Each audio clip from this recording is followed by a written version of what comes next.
Welcome back. I'm Dr. Cheek and I'm a licensed clinical psychologist. And today we're going to be talking a little bit about why you keep engaging in some of the same relationship patterns and relationship cycles that seems to be toxic or unhealthy in most occasions. And I know sometimes we may ask ourselves questions such as, why do I keep seemingly attracting the same toxic type of relationship partner or romantic partner? Or even, why do I keep attracting the same type of friends or friendship groups? Why do this cycle continues to happen where I attract these toxic and unhealthy relationship partners? Or you may sometimes ask yourself, why do I sometimes seem like I'm continuing to have the same argument or disagreement in every relationship? So we're going to spend a little time today to talk about that and what that might look like to start addressing that. Now, to begin with, I want to focus on at least 3 reasons why you may engage in or continue to find yourself engaging in toxic and unhealthy friendships and relationships. And one reason may be because you've learned to normalize toxic and unhealthy behaviors. What I mean by that is you may have grown up in an environment where people modeled relationship styles that were toxic. So what this would have looked like is if you saw relationships modeled around you, whether it was your parental relationships, whether it was other elders in your family, whether it was peers around you, the relationship that was modeled for you was one that was toxic. It was one that engaged in behaviors such as if they had a disagreement, if there was never an argument that didn't escalate to the point that either things became physical or they engaged in degrading or hurtful and harmful language towards one another. So they would either curse each other out, they would use derogatory language towards one another, they would say things that were hurtful and harmful to one another, they would not fight fair. You never saw a relationship or relationship model that engaged in healthy behaviors, that was able to disagree without becoming disagreeable. You may have had relationship models where there was no stability in the relationship. There could have been relationships that were modeled for you where one person was emotionally, verbally, or physically abusive, but it was normalized as something that was common because it wasn't one relationship that you saw this behavior. There were multiple relationships where you saw this behavior, and you could have been told directly that unhealthy relationships or unhealthy and toxic behaviors are what's to be expected from a relationship. So what this may look like is, from the small town that I was raised in, I've heard some women say that if a man doesn't beat you, it means that he doesn't love you. So basically what they were saying, and it may seem odd to hear it, but if someone is not aggressive enough, if someone doesn't hit you in some way, is demonstrating that they don't truly love you or care about you because they're not emotionally aggressive towards the relationship. Is that unhealthy? Is that toxic? Yes. But some people learn this. This was modeled for them in relationships.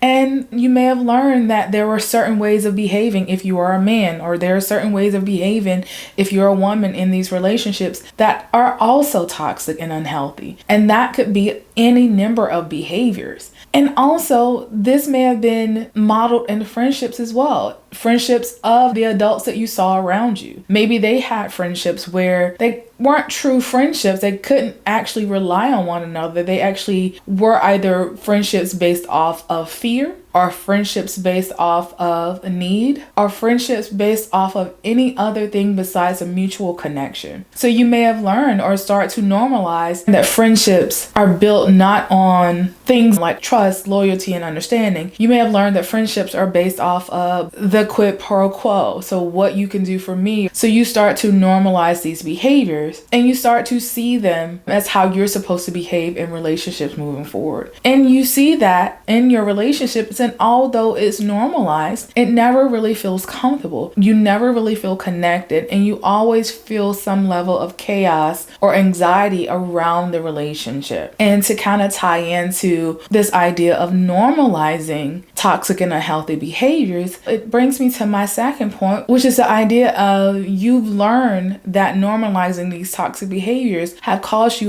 to engage in these very negative or conflictual relationships. Therefore, you've learned to survive these types of relationships. And since you've learned how to survive, you now have started to tell yourself that these are the types of relationships I seem to attract. And also I'm able to survive in these relationships. Then I must be meant for this type of relationship. And in some cases, we start to get comfortable in that chaotic or toxic environment. And we start to get comfortable because it's what we're used to. And what you may start to notice is that if you're able to see the pattern, but what you may be doing unconsciously or unknowingly to yourself is that you're starting to attract relationship and friendship partners who model or who have similar characteristics to be able to carry out that normalized toxic or unhealthy relationship pattern. So you're now seeking partners because you feel like that's the type of relationship that you have the tools to survive. You feel that you feel comfortable in that space.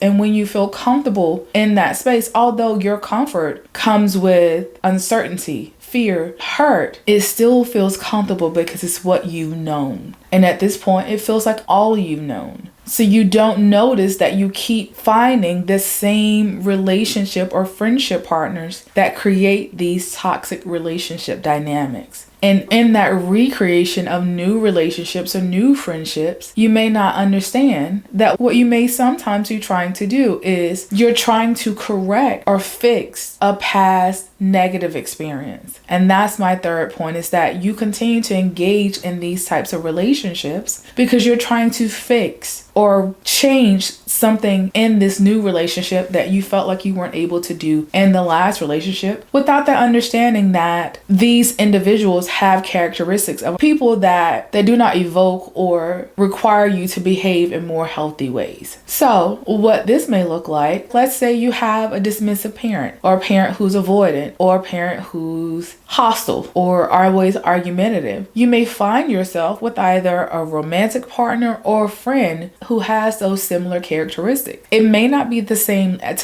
level as your parent, but what you're trying to do is recreate those relationship dynamics in hopes that you're able to somehow fix or find a better way to navigate it so it doesn't become as hurtful or harmful as it can become. This also could look like you being in previous relationships with people who are emotionally abusive, with people who are love bombers, with people who are emotionally disconnected. So what you may start to notice is that all of your partners that you run into, or all of the people you seem to attract moving forward, have those similar characteristics. And what's the hardest part is being able to identify this pattern. Now, I've done a few videos before about individuals who may not need therapy and the understanding that therapy is not for everyone. However, in this instance, this is where therapy can be of assistance, because therapy can allow you to talk this through so you're able to have someone who's objective in order to start to identify those patterns and those cycles that you continue to engage in that seems like a rinse and repeat of toxic and unhealthy relationships. We're not always able to see patterns in our relationships, or patterns in our behaviors, or patterns in our relationship partners, because we're so emotionally tied to and so emotionally connected to that. So being able to talk to someone who doesn't have any emotions in it, who doesn't have anything to gain either way, but who's able to see the patterns in either your behavior and the partners that you're picking, the things that seem to draw you to those partners, and then connecting it to previous experiences so you can understand what's driving and motivating you to continue to seek out these types of individuals and types of situations. And let's be really clear, it's not always easy to do the work of breaking that cycle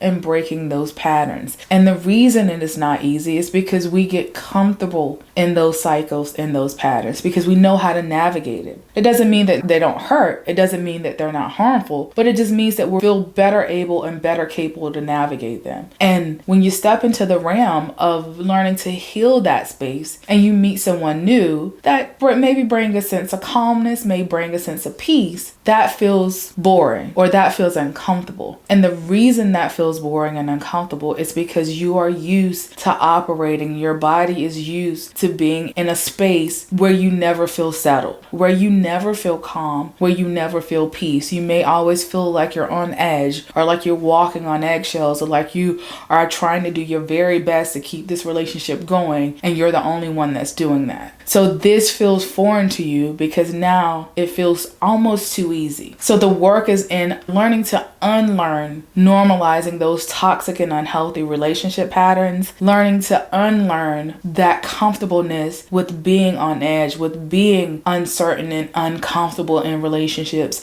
and being comfortable with understanding that this relationship has the potential to hurt because I've been here before. That's where the real work comes in, is when we stop allowing ourselves to feel comfortable with the likelihood of being hurt because it's something that we feel like we're able to manage and carry or survive. So what I hope you take from today's video is that there are many reasons why you may be in this constant cycle of toxic relationships and unhealthy friendships, or you may be in this constant cycle of choosing unhealthy relationship partners. And it sometimes takes additional assistance or some type of therapy, and maybe even coaching, to learn how to identify those patterns in your choices or in your behaviors that may be contributing to this unhealthy cycle, and break that cycle and put a stop to that pattern of behaving, starting to unlearn some unhealthy behaviors and starting to become more comfortable with a healthier way of being. And that in and of itself takes some level of work and some level of actively staying in it, because it's not going to feel natural and it's not going to feel normal when we first start. But if we continue to progress in that way, we unlearn those things that we learned before that are unhealthy, and we learn a new way of being. So as always, I want you to take the time to jot down any questions, thoughts, comments you have below. I thank you for taking the time to listen. I hope you learned something from today, and I'll be seeing you again very soon. Thank you.